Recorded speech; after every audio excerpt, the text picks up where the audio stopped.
Prezados irmãos e irmãs, muito bom dia. Bom dia. Que o Mestre Jesus possa continuar nos abençoando, nos dando forças, equilíbrio e vontade de prosseguir na luta. Quando Allan Kardec estava codificando a doutrina espírita, ele teve a sublime intuição de fazer uma pergunta aos espíritos. Esta pergunta e essa resposta está sempre sendo referenciada nas palestras. E hoje também vamos falar sobre ela, pegando um outro caminho de interpretação. Então, Allan Kardec pergunta, na questão 625, qual é o modelo mais perfeito que Deus deu ao homem para lhe servir de guia e de modelo. Então os Espíritos respondem rapidamente: vede Jesus. Aparentemente essa resposta é simples, porque afinal de contas, por séculos e mais séculos, nós estamos ouvindo falar sobre Jesus. Nas religiões que nós participamos em encarnações passadas, provavelmente nós buscamos o cristianismo, senão não estaríamos aqui nesta manhã de sábado. Então, de alguma forma, o cristianismo está sedimentado, nem que seja de maneira superficial, em todos nós. Então, quando os Espíritos, codificando a doutrina, que será a grande doutrina de renovação do homem, disse para buscarmos Jesus, ele também nos disse: analise mais profundamente sobre essa figura, não só histórica, mas divina, que é Jesus. Então hoje, passado esse tempo todo, quando nós temos nas mãos grandes compêndios de estudos, inúmeras formas de buscarmos Jesus pela teologia, então nós podemos analisar um pouquinho mais profundamente essa figura extraordinária que é Jesus. Muitos acham que Jesus começou sua tarefa para o homem há 2000 anos atrás, quando ele ocupa um corpo físico e vive por 33 anos aproximadamente lá nos caminhos da Palestina. Enganam-se. Jesus está conosco antes mesmo da formação do sistema solar. Como se formam as estrelas?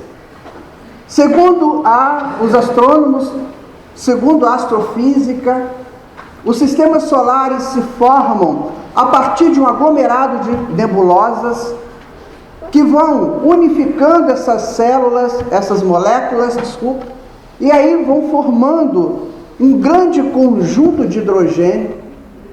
E esse hidrogênio, em um determinado momento, se desloca da nebulosa e toma vida própria, formando um grande núcleo que nós aqui chamamos de Sol.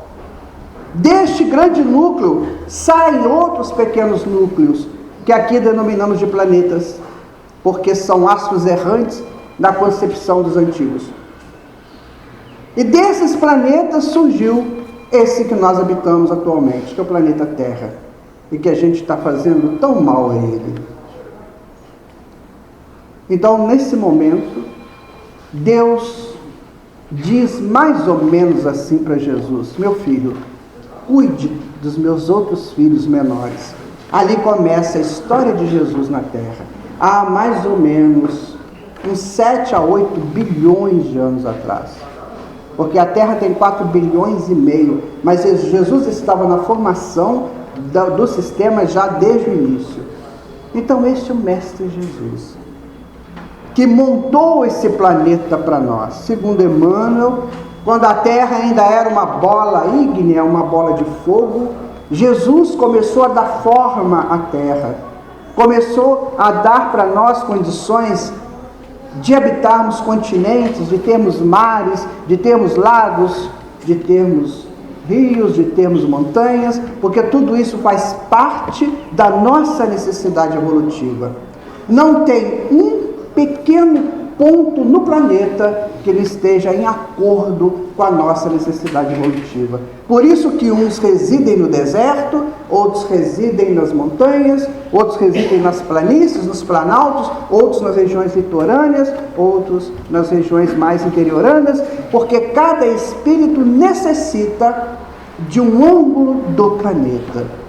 Então Jesus está conosco nesse tempo todo. Há mais ou menos 3 bilhões e meio de anos, há 3 bilhões e 800 milhões de anos, ele colocou aqui no planeta uma massa viscosa chamada protoplasma. E ali começou a vida orgânica através das amebas. Então este é o Jesus que nós temos que buscar. O Jesus mestre, o Jesus Senhor, o Jesus amigo. Quando ele esteve conosco, ele deixou inúmeras lições. Vamos nos ater apenas numa, que seja aquela mais forte para os nossos dias, em consonância com a mensagem que foi lida de Chico Xavier. Parece até que eu e Sérgio combinamos isso. Então, no capítulo de Mateus, capítulo 5, Sermão do Monte, versículos 41 a 48, Jesus diz assim: sede perfeitos, como perfeito é o vosso Pai Celestial. Primeiro, com qual autoridade Jesus disse isso? Porque muitas vezes nós lemos o texto do Evangelho e achamos que aquilo é uma coisa, digamos, um meio momento em que Jesus não tinha muito o que falar e falou alguma coisa. Como a gente faz, como eu faço. Mas Jesus não faz isso. Jesus não disse uma palavra, ele não deu um passo, ele não fez uma ação que não fosse uma grande lição. Haverá um tempo futuro em que nós vamos estudar não só a palavra, mas também os gestos de Jesus. Quando ele olhava, quando ele escolhia a montanha para pregar, quando ele escolhia o barco, quando ele escolhia o ato do templo, nós vamos entender tudo isso. Então, quando Jesus fala, sede perfeitos, como perfeito é o vosso Pai Celestial, nos dá-se um medinho. Será que a gente chega à perfeição de Deus? E Allan Kardec, no capítulo 17 do Evangelho segundo o Espiritismo, vem nos orientar a respeito. O capítulo chama Sede Perfeitos. Então Allan Kardec nos diz o seguinte: é impossível chegarmos à perfeição de Deus. Então vamos fazer aqui uma espécie de uma brincadeira com a matemática. Vamos imaginar um número 1 fracionado infinitas vezes. 1, infinito. Ele jamais chegará a 2. Esses somos nós. Nós somos 1, infinito. E Deus é 2. Então, por mais que a gente queira, nós não vamos chegar, mas vamos chegar muito próximos. Vamos chegar àquele ponto em que o Mestre Jesus disse assim: eu vejo o Pai face a face. Meu Pai trabalha até agora e eu também. Naquele momento em que nós não vamos achar que tem um Deus, nós vamos entender que tem Deus e seres humanos em crescimento. Essa é uma grande diferença. É quando eu estou andando na rua ou viajando, eu penso assim: nossa, será que tem mesmo Deus? Aí eu mudo essa concepção para dizer assim: existe Deus e eu estou aqui num processo de evolução. Na questão 115 do Livro dos Espíritos, Allan Kardec vai dar uma cutucada violenta na espiritualidade. E olha que isto é fundamental para qualquer neófito da doutrina espírita e do cristianismo. Allan Kardec pergunta assim: Deus fez uns espíritos mais inteligentes do que outros? E aí a resposta: não. Ele fez todos simples e ignorantes, para que cresçam, para que evoluam. E na questão 116, que é também tão complexa, Allan Kardec pergunta assim: pode acontecer de um espírito não dar certo? De um espírito perder-se e ter que terminar a sua vida, não poder mais continuar? Outra vez, não. Todos chegarão à perfeição. Aí você pensa em alguns nomes da história que foram espíritos complicados. Vou dar um nome aqui com todo respeito, porque hoje ele é um espírito muito consciente e trabalhador de Jesus. Vamos dar o nome de Nero. Quando você lê a história de Nero, você acha que era um absurdo, que aquele espírito não tem jeito. Põe fogo em Roma, brinca de matar pai, de matar mãe e filho, e hoje é um espírito redimido. E tem uma coisa, quanto mais tenaz é o espírito do mal, mais tenaz ele será para o bem, quando ele fizer a volta. Então, quando você vê uma história de uma pessoa que foi violenta, que foi terrível, que matou, que aconteceu, a hora que esse espírito desperta, olha, minha gente, se torna aí Francisco de Assis, se torna aí nesses grandes baluartes da humanidade. Porque esta é a magia divina, da transformação, da transubstanciação do espírito do bem, do mal para o bem. Então todos nós chegaremos à perfeição. Mas como chegar a essa perfeição? De que forma? Então Jesus, no capítulo 17 do Evangelho segundo o Espiritismo, e colocado por Allan Kardec, ele nos dá uma fórmula extraordinária. E aí nós podemos parar para refletir. Ele diz assim: um semeador saiu a semear. Umas sementes caíram pelo caminho, e vieram os passarinhos e comeram as sementes. A outra caiu em pedras, em pedregulhos, e não pôde florescer. A outra semente caiu nos espinhais, também não pôde florescer. Mas tiveram aquelas que caíram em terra fértil. Essas floresceram. E aí você fala assim, bom, em termos de literatura, eu como artista do teatro, eu faria uma bela peça com isso aí. Mas aqui eu não estou mais fazendo teatro, então eu vou fazer a interpretação agora como estudioso da doutrina espírita. Então, a pedra que cai naquele caminho na simbologia significa busca, procura. Então é quando a pessoa está procurando e nunca que acha. Um dia ele está na igreja católica, outro dia ele está na igreja evangélica, outro dia ele está no centro espírita, aí um dia ele está no Jean, outro dia ele está no outro centro, e não acha nunca. Ele sai procurando porque ele quer um milagre. Ele quer que a coisa aconteça naquele momento que ele quer que aconteça. Ele não deixa maturar a ideia. Então o passarinho vem e pega. Porque ele está querendo um milagre. Ele tem um problema complexo e quer que o milagre aconteça, assim como aconteceram os milagres, entre aspas, lá na Palestina. Mas eu digo para vocês, meus irmãos, se estão buscando milagres, esqueçam, porque milagres não existem. Não existe nenhum. Jesus não fez nenhum milagre. Hoje a ciência comprova isso.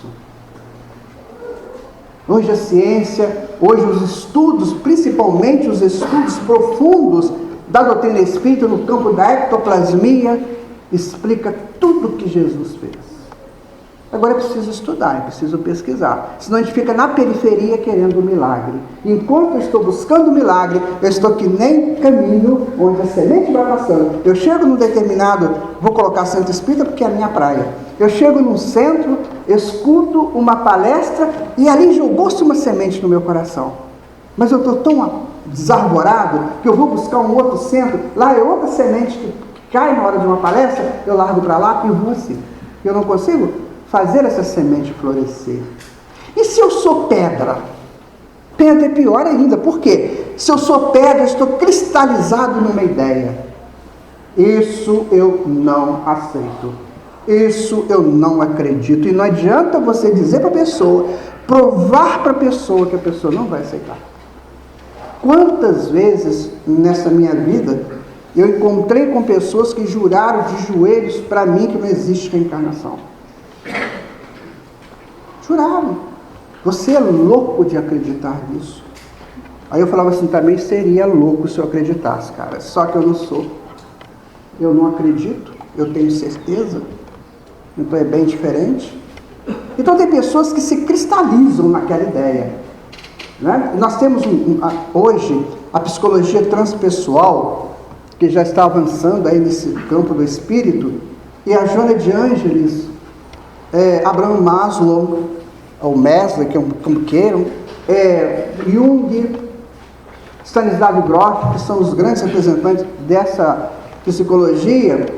Então, hoje, eles estão nos colocando da seguinte maneira: amigo, se até os 25 anos você não mudou, depois só com muito esforço.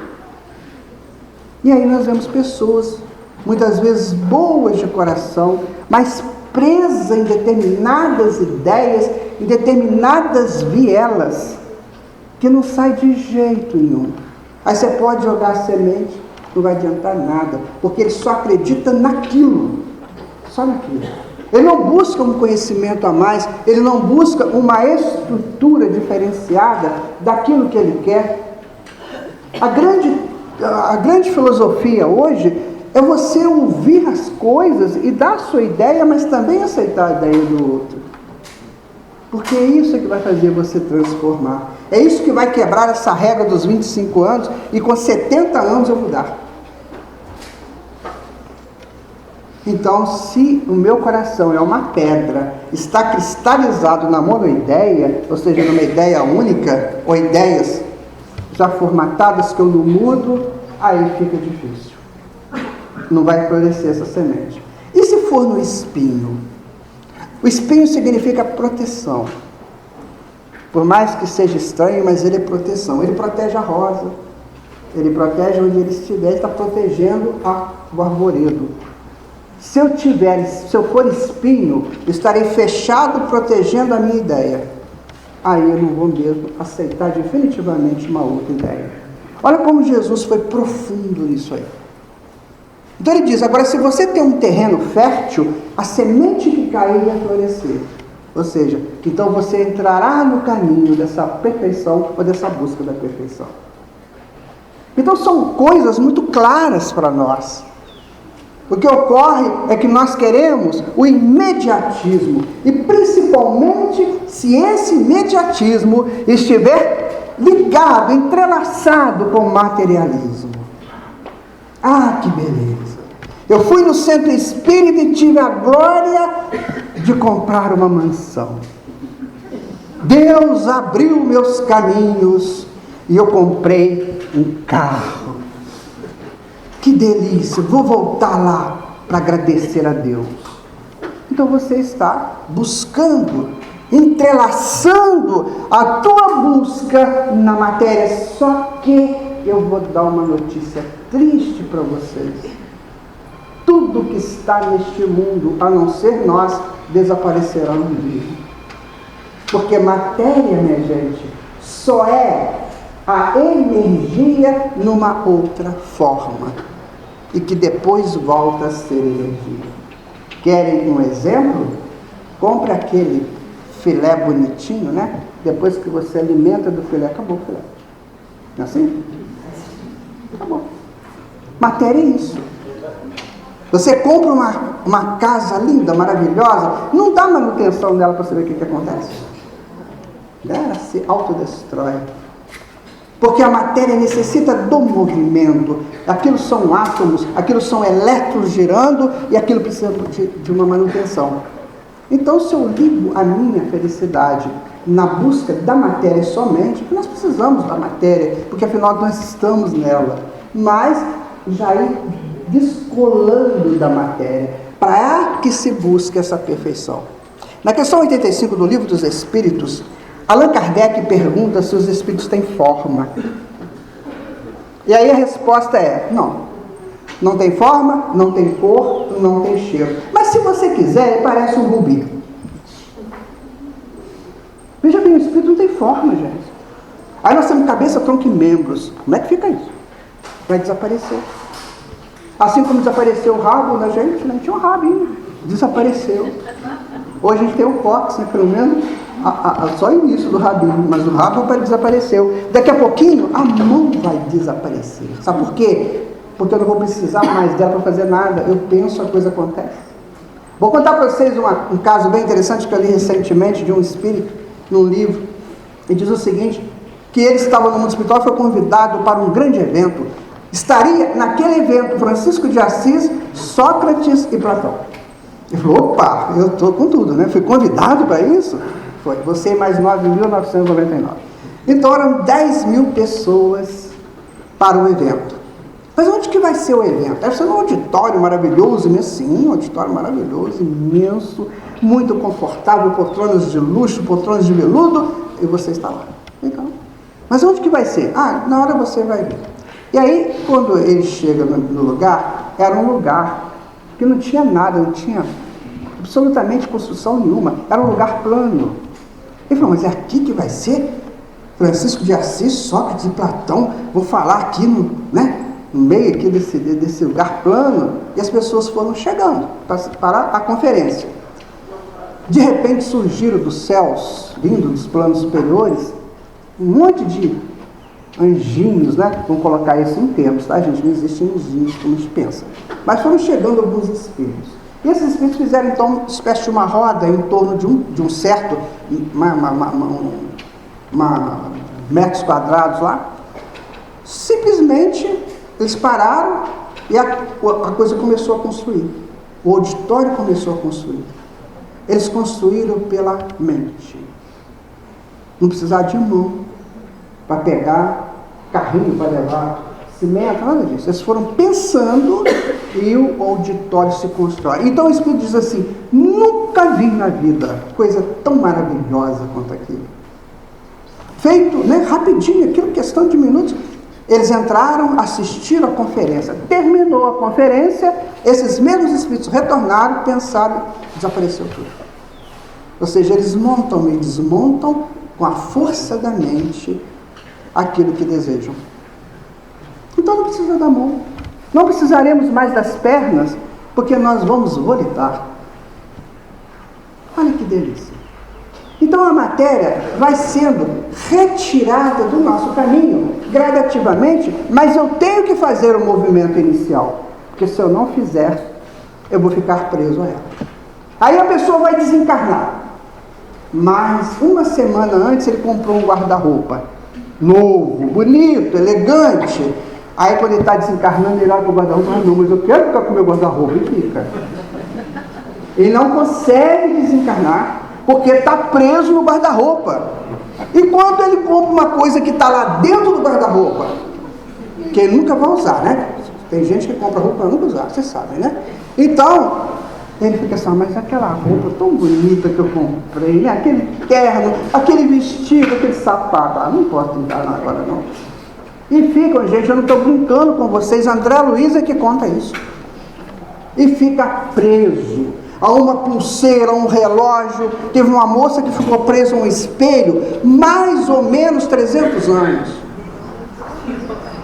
Está lá, André Luiz.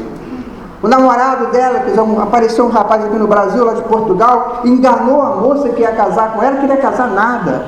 Depois ele volta para Portugal e para fazer como se fosse assim, um prêmio de consolação, manda para ela um espelho bonito e fala assim, vai montando a nossa casa.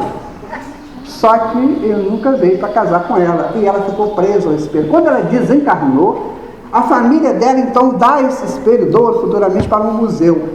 Ela estava no museu, ao lado do espelho, esperando o noivo dela. Gente, é sério.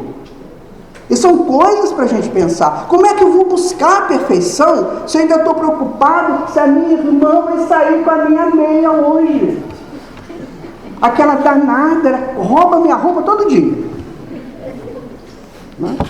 Então é preciso que a gente comece a pensar mais seriamente em nossa vida espiritual. É isso que Jesus fala na parábola do semeador. Ou seja, os semeadores estão aí, os espíritos estão aqui, essa casa está lotada de espíritos amigos.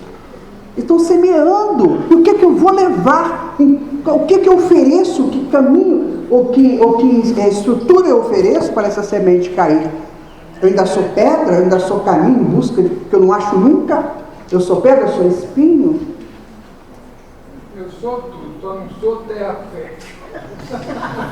Pois é. Ainda bem que ele confessou. Mas à frente eu vou dizer para vocês uma coisa mais terrível, tá? Guarde. E aí, o que acontece? Eu então fiz a segunda pergunta. Já que Kardec perguntou, eu também tenho direito de perguntar, não tem? Tem. Todo mundo tem. Eu perguntei assim para os espíritos: e qual que é o ser mais perfeito, qual o modelo mais perfeito para eu viver como cristão? Porque eu não vou querer viver como Jesus, né, minha gente? Não dá. Mas como cristão eu posso perguntar. Eu quero ser cristão, certo? Quero. E qual que é o modelo para ser cristão? Aí sabe qual foi a resposta? Vede Paulo de Tarso. Bom, não sei se vocês conhecem a vida de Paulo de Tarso. Sinceramente eu não sei. Mas eu posso dizer para vocês o seguinte, que é um ser tão apaixonante, que quanto mais você estuda, mais você aprofunda e mais você quer conhecer. Paulo de Tarso, eu vou resumir bastante aqui, mas Paulo de Tarso, ele nasceu, ele viveu em 3 culturas muito distintas. Ele morava numa cidade, quando ele nasceu, chamada Tarso. Essa cidade, ela tem o nome de Tarso, porque corria o rio Tarso nessa cidade, esse rio desaguava no Mediterrâneo. Então, a cidade de Tarso era estratégica, porque o Império Romano, na sua expansão, ele tinha que montar cidades estratégicas, e Tarso era uma delas. Então, tinha universidade lá em Tarso, tinha tudo. Então, Paulo nasceu naquela cidade. E ele foi criado sob o efeito de 3 grandes culturas. A cultura romana, que era a cultura da expansão de territórios, né? A cultura grega, que era a cultura da expansão do conhecimento, e a cultura hebraica, que era a expansão de Deus no coração. Então ele foi criado nessas 3 culturas. Aos 14 anos, ele já era aluno do maior, se não do maior, mas dos maiores preceptores que existia na época, de nome Gamaliel. Aluno de Gamaliel. E Paulo então cresce nessa busca do conhecimento. Ele se torna um doutor da lei. Coincide que quando ele se torna doutor da lei, Jesus havia sido crucificado há pouco tempo e o cristianismo começava a crescer e começava a incomodar os judeus. A guerra era a seguinte: Moisés, Jesus. Jesus superior a Moisés. Então Paulo não aceitava isso, porque ele era extremamente fiel a Moisés. Ele não aceitava alguém dizer para ele que Jesus era superior. Não tem ninguém que seja superior a Moisés. E aí Paulo começa a perseguir os cristãos. Agora guardem isso nos coraçõezinhos de vocês. Paulo mandou matar 800 pessoas. 800 mortes na fé. Certo? Vamos deixar isso aqui no cantinho? Vamos continuar o nosso estudo. Muito bem. Então Paulo, lá um belo dia, numa das perseguições dele, Jesus aparece para ele numa forma de luz. E ele então cai do cavalo. Ah, que vontade que eu tenho de cair do meu cavalinho também. Porque tem tanta gente montada no seu cavalo de pedra, né? Cavalo de pau, que acha que é o tal, né? E você cai do cavalo. Então Paulo cai do cavalo. O cavalo de verdade. E aí ele então faz um acordo que vai seguir Jesus. Quantas vezes a gente chega no centro espírita, lê um livro e já quer ser professor de espiritismo? Olha, conheço algumas pessoas, né? Lê um livro e já quer dar aula, já quer debater com o outro que já, né? E quer que ele está com a ideia dele. Muito bem. Então Paulo ficou 3 anos no deserto, estudando o Evangelho de Jesus. Agora que vem a situação mais complicada. Paulo era doutor. Sabe com quem que foi estudar? Com um casal de analfabetos. Não sabiam escrever, não sabiam ler, mas sabiam o Evangelho. E ele subjuga aquilo, esquece a titularidade dele e vai aprender com Áquila e Prisca, um casal que se torna grande amigo dele. E o pior da história toda é que no final desses 3 anos, ele descobre que ele tinha mandado matar o pai da Prisca. E a Prisca sabia disso e o aceitou e deu para ele todas as informações que ele precisava. Então Paulo sai daquela estrutura toda e lá um dia, mais na frente, eu estou passando bem rapidinho, lá na frente ele então é chamado em Jerusalém. Ele chega lá em Jerusalém, qual que era o problema? Pedro, Tiago e João estavam com problemas seríssimos. Por quê? O judaísmo, ou seja, a doutrina de Moisés, estava querendo interferir no trabalho de Jesus e eles estavam quase aceitando. Então Jesus seria uma espécie de profeta do judaísmo. Então Jesus seria um Abacuque, seria um Malaquias, seria um Jeremias, quer dizer, um profeta lá da Bíblia. Então hoje nós estaríamos lendo o Velho Testamento e lendo o profeta Jesus. E os apóstolos, eles eram muito frágeis, então eles não estavam sabendo como é que fazia. Chamaram Paulo. Paulo chegou lá, sentou, ouviu, e ele era judeu. Ele sabia a malícia dos fariseus. Então ele pediu licença, saiu, foi lá fora e chamou o amigo dele, Pedro, e falou: Barnabé, vem cá, vamos bater um papo? Eu não vou entrar nisso. Eles conviveram com Jesus, eles foram mais próximos de Jesus, estão nessa guerra, eu não vou entrar nisso. Me desculpe, mas eu estou indo embora. Vão comigo? Aí saíram Jesus, Paulo e Barnabé, e levaram ainda com eles um garoto de 18 anos chamado João Marcos, que mais tarde se torna o evangelista Marcos. Então eles saem e vão embora. Chega num determinado momento, eles estavam lá no litoral do Mediterrâneo. Paulo fala assim: Barnabé, vamos bater um papo. Eles descem do cavalo e vão bater um papo. Ali que é um momento crucial, é o momento que nós temos que fazer em nós. Então Paulo fala assim: Barnabé, você viu a discussão de Jerusalém. Olha, se eu e você não sairmos agora pregando o evangelho para os gentios, ou seja, para quem não é judeu, o trabalho de Jesus vai morrer agora. Topa sair comigo pregando? Aí Barnabé aceita, é claro.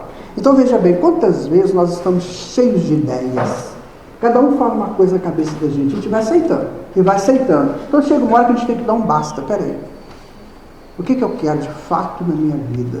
Eu quero o Cristo crescendo dentro de mim, eu quero as loucuras que chegam a todo instante na minha cabeça. As ideias perigosíssimas que muitas vezes chegam. Deixa de ser bobo, você é muito superior a isso. Bobeira, larga isso pra lá. O quê? Ficar lá no Geante trabalhando lá? Que isso? O que você vai ganhar com isso?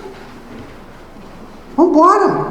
Esse bolso está perdendo a vida. Jovens, né? Quantos jovens tem aqui? Vocês estão perdendo a vida de vocês, gente. Que isso?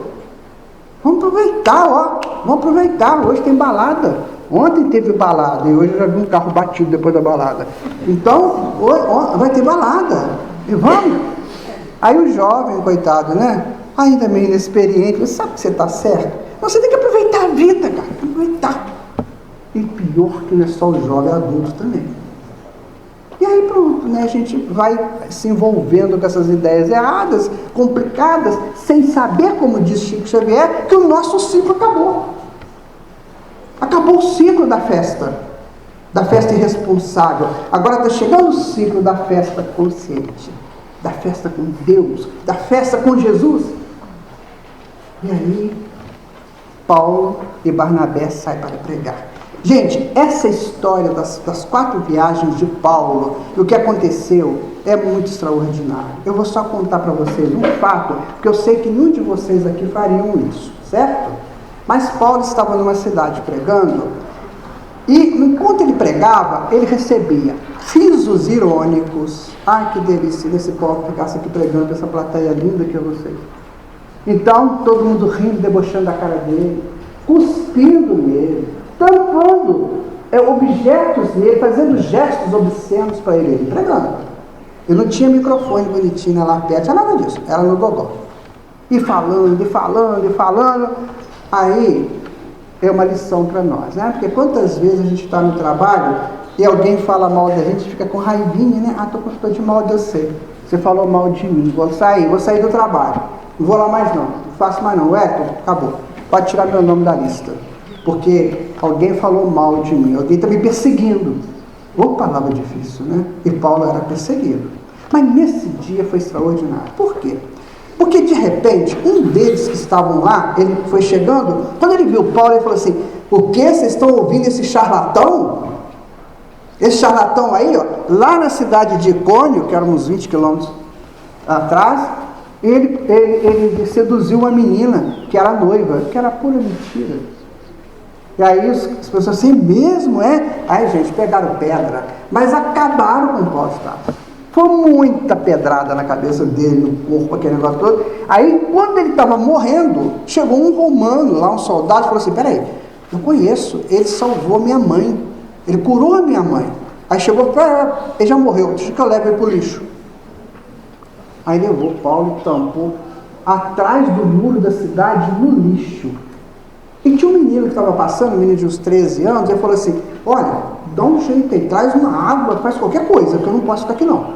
Porque eu também tenho comandante. O comandante, se me ver aqui salvando alguém, ele vai me pegar, porque eles não gostavam de entrar em litígio, né, com as estruturas lá. E aí o menino vai lá, pega uma água, dá para ele e fala assim, aqui, o negócio é o seguinte, o senhor ainda está vivo, então eu vou levar o senhor lá para minha casa, que eu tenho a minha avó e a minha mãe, eles vão cuidar do senhor. A minha avó chama Lloyd, a minha mãe chama Eunice, e elas vão cuidar do senhor. E assim foi feito. O menino amparando o Paulo e levou para cá. Chegou lá, a mãe dele, a avó, fizeram lá uma aplicação de medicamentos da época, que foi estancando o sangue, foi curando. Gente, isso era 3 horas da tarde, certo? Às 5 horas, o que Paulo estava fazendo? Pregando. Ah, se fosse com a gente, né? 50 dias de INSS. 50 no mínimo. Deitadinho, bonitinho, cheio de vítima. Nossa, fizeram comigo, olha, coitadinho de mim. Eu sei que vocês não fariam isso, claro. Mas tem gente que faz. Qualquer coisinha, testado médico. E Paulo, gente, você sabe o que é ser apedrejado? É sério. Ser apedrejado é muito complicado, porque se uma pedra daquela pegasse aqui na jugular, morria na hora. Dependendo da cabeça onde pegasse, ele nunca mais conversava, nunca mais falava. Era um traumatismo craniano. É um negócio muito sério. Não é dorzinha de cabeça que a gente muitas vezes deixa de ver o trabalho por causa dela, não. É dorzinha de barriga, não. Sabe? Então, Paulo de Tarso deu esse exemplo para nós.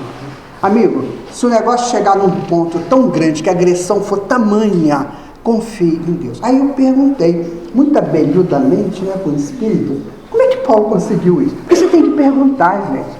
Não é só ler e ouvir, não. Tem que sair perguntando, pesquisando. Aí eu perguntei abelhudamente com o Espírito, como é que Paulo conseguiu isso? Em 2 horas, ele saiu do monturo do lixo morrendo para pregar. E para pregar o cristianismo, o evangelho, tem que ter força. Ele falou assim, sabe o que acontece? Ele usou o magnetismo dele. Ele tem um magnetismo muito forte. Então, o magnetismo dele o curou. Ele mesmo o curou. Eu falei, mas a gente pode fazer isso? Pode. Todo mundo tem magnetismo. Então, você buscar o seu magnetismo. Na hora da dor, na hora da enfermidade, acredita em você, que você tem um magnetismo, você tem uma força pungente que vai te fazer crescer, te fazer curar. Mas a maioria fica cultivando a enfermidade. Adora ficar dodói para ganhar leitinho na cama, para ganhar mingauzinho, né? Para ganhar carinho. A maioria gosta. Aliás, foi feita uma pesquisa aí que o que mais dá prazer ao homem é a dor. Impressionante, mas é a dor. Porque todo mundo adora ficar dodói, para se fazer de vítima, aquela coisa caída, ninguém gosta de mim, né? Então você usa o teu magnetismo. Eu estou doente? Estou, mas eu tenho magnetismo, eu tenho força, eu tenho Deus dentro de mim, eu vou me curar. Foi isso que Paulo fez. E aí, lembra quando eu falei para vocês que ele matou 800 pessoas? Tem pessoas, matou, não mandou matar, tem pessoas que às vezes reconhecem uma culpa, e por causa de uma culpa ele cai. Ele nunca mais faz nada na vida. Paulo tinha 800 culpas. O que ele fez? Ah, eu tenho culpa? Tenho. Então deixa eu curar minha culpa com trabalho. Quanto mais culpa, mais trabalho. E ele se redimiu de todas aquelas 800 culpas pelo trabalho dele, né? E mais tarde, esse menino que o curou, quando Paulo começou a ter que escrever cartas, Paulo então escrevia cartas para as comunidades, porque não podia ir mais nas comunidades que ele tinha criado. Então ele escreveu cartas para várias comunidades, né? E depois ele escreveu para 3 pessoas, que foi para Tito, para Filemon e para Timóteo. É claro que cada uma delas tem uma síntese, eu não vou entrar nesse detalhe, eu vou só falar a carta ao Timóteo. Ao Timóteo, que era o garoto que o socorreu, ele escreveu 2 cartas. Na segunda carta, no capítulo 2, versículo 21, Paulo diz assim para Timóteo: Timóteo, existe uma grande casa. E nessa grande casa existem 4 potes. Um pote de barro, um pote de madeira, um pote de prata e um pote de ouro. Aí eu, uma beluda aqui, falando: que casa que é essa? Pegamos o livro No Mundo Maior, do André Luiz. Tem um capítulo lá que se intitula A Casa Mental. E aí o espírito que parece que é o Calderaro, ele então vai dizer para o André Luiz que a nossa mente é como se fosse uma casa de 3 andares, grande. No andar de baixo, nós colocamos as nossas expressões inferiores: ódio, vingança, ciúme, inveja, orgulho, né? Essas coisas que ninguém mais tem, mas que ainda tem gente que tem. A gente coloca no andar inferior. De vez em quando ele sobe com uma força, né? A gente fica com raiva, aquelas coisas. Está lá no andar, no porão, mas de vez em quando sobe. É igual um ratinho, né? Que consegue subir. No andar do meio é a nossa vida hoje, né? Buscando alguma coisa mais tranquila, enfim. E o andar superior seria o andar das nossas futuras realizações nos planos espirituais, ou junto com a espiritualidade. Então ele falou: isso é uma casa grande com 3 andares. Aí você faz um link. Timóteo, existe uma casa muito grande. Qual que é a casa? A nossa mente, né? Lá tem 4 potes: pote de barro, pote de madeira, pote de prata e pote de ouro. Se nós buscarmos na simbologia, isso aí vai ter uma explicação. Eu não vou falar porque é muito, muito longo, mas vamos pegar o seguinte, vamos resumir. O pote de barro, qualquer queda ele quebra, não é assim? Qualquer queda, quebra. Pote de madeira, ele pode ser destruído por 2 coisas: água ou fogo. Se pegar fogo, já era. É cupim. E se ele ficar muito tempo na água também. Pote de prata já é mais complicado para estragar, porque ele já é mais, né, resistente. E o pote de ouro também. Pote de ouro, muito difícil você destruir o ouro, né? Muito bem. Aí vem a pergunta, minha gente, fatal. O que vocês colocam no pote de ouro da casa mental de vocês? Não venham me dizer que é o Evangelho do nosso Senhor Jesus Cristo, não, tá, gente? Eu não acredito muito nisso, não. Pelo menos, né? Então, no pote de ouro, geralmente está Flamengo, Corinthians, novela das 9, churrasco, bebida, cigarro, Big Brother. Nossa, nem fala, né? Então, esse está no pote de ouro. Esse a gente segura com cuidado muito grande, né? Não é assim? O pessoal de São Paulo é Corinthians, está indo, tá? Então, esse é o nosso pote de ouro. E o que eu ponho no pote de barro? Tem gente que põe o Evangelho de Jesus no pote de barro. Você cai e quebrar tudo. Olha, isso é sério. A gente brinca, mas é sério. O que eu estou colocando em cada um desses potes? Aí eu fiz uma imagem para mim. Eu falei: faz quanto que eu moro numa casa, numa mansão muito grande, que era uma coisa bem legal. Aí eu fiz um console. E nesse console bonito, chique, de mármore, né, que é aquela coisa linda, eu coloquei 4 potes. Eu comecei: cara, o que você vai colocar no pote de barro? E eu falei assim: Fluminense? Não sei. Pode ser. Mas com o coração apertado, né? Então você tem que saber o seguinte: o pote de barro vai quebrar e vai sumir aquilo. O que você coloca no pote de madeira? Então, gente, é um estudo, sabe? Paulo de Tarso dá uma chave na gente terrível, sabe? No fundo, mais tarde, René Descartes diria alguma coisa semelhante. Descartes diz assim: tudo que chegar na tua mão, você primeiro você verifica o que é. Então, chegou uma coisa na minha mão, esse treco aqui está frio, né? Ele é estranho, ele é transparente, estou verificando. Agora eu vou analisar. O que é isso aqui? Isso aqui acho que é um copo, né? A impressão que é um copo, né? Depois eu vou sintetizar. Isso aqui serve para guardar água, isso aqui serve para tomar remédio. Então eu fui, né? Eu verifiquei, analisei, sintetizei. Agora vem a parte pior. Eu vou dar um valor para isso aqui. Qual é o valor que eu dou para isso, para um copo? Né? Então esse valor que eu der para o copo é o mesmo valor que eu vou usar para colocar no meu pote. Não é assim? Então, depois que eu verifiquei, analisei, sintetizei e dei valor, aí eu vou colocar num pote. Então é a hora de a gente pegar assim, quais são os meus grandes valores? Então vamos fazer uma tabela de 1 a 10 dos meus maiores valores. É claro que vai entrar celular, tablet, vai entrar isso tudo. Né? Então eu vou colocar valores materiais e valores não materiais. E agora eu vou dar um valor para isso. Então o que vale 10 para mim? Então, o que vale, desculpa, qual o primeiro valor para mim? Esse eu vou colocar no pote de ouro. Certo? É um bom exercício. Né? Uma vez eu fiz isso, fazendo uma palestra, aliás, um seminário para jovens. Eu falei, vamos fazer isso? Bom, aí nós fizemos uma tabela de 1 a 10. O que vocês dão valor? Mas aí, vocês precisam ser muito sinceros. Falei para eles, eles falaram, gente, o primeiro, honestamente, com muita alegria minha, porque eles foram muito leais, foi o celular. Celular, primeiro valor deles é o celular. Aí foram descendo. Aí, uma hora lá entrou o evangelho e tal, mas aí você divide aqueles 10 ali em 4 potes, né?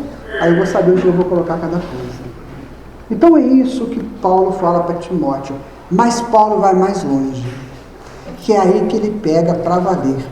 É quando ele fala assim, Timóteo, sejamos vasos de honra, ou seja, potes de honra. Olha, ser um pote de honra significa que eu sou imaculado ou buscando essa purificação em mim. Porque a pessoa honrada, ela é honrada em qualquer lugar. É a pessoa que ela chega e todo mundo reverencia pela honra que ela possui. Né? Tem pessoas que quando você cita o nome, você até respira fundo e fala, nossa, porque são pessoas honradas. Né? E aí ele fala, porque assim nós estaremos servindo ao Senhor em todos os momentos das nossas vidas.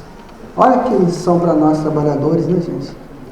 Sermos potes de honra, vasos de honra, vencendo todas as dificuldades que surgirem, não nos deixando cair por falácias, nos deixando cair por desânimos, sempre lutando para estar presente no trabalho do Senhor, porque nós somos vasos de honra.